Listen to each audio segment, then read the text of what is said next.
ne wan rowere. Mokwongo ne wang'iyo empowerment mar vijende, kendo wayudo ka atemo timo nonro mar yudo ka vijende osebedo empowered ahinya through devolution. Wayudo ni sani ok inyal rito mondo mi ok wategemea ahinya Nairobi.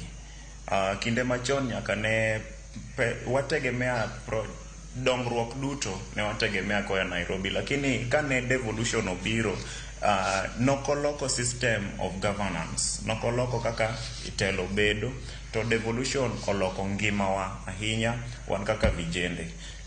Chon mondo mi ni chope hospital kata mondo mi ni yud thieth ali, ne iwuotho distance mabor ahinya.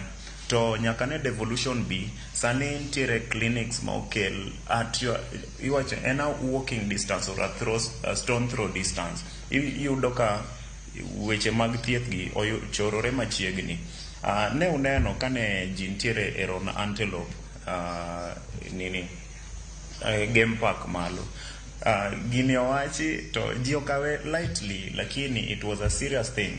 Kane condoms obedo distributed, no gini no ken na oko protect ngima, noko protect ginene nyakete no gini ne okonyo ahinya, no protect ji mang'eny, kech report ne wacho ni over 10,000 condoms were used in one night. Over 10,000. Koro nyisa nene nati gigide oko biro. Tingeo devolve government momiyo ngima wa ama health system obedo okel machiegni kamano.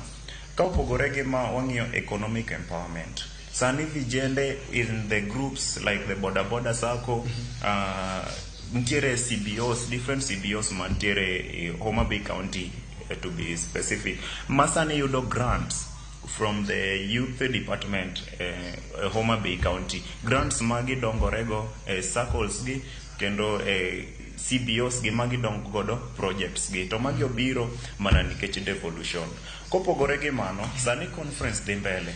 We have talented youths ma sani ntiere stage, an gadier ni kata sani there is a youth who is performing, showcasing his talent pale malo Homa Bay High School kachacha.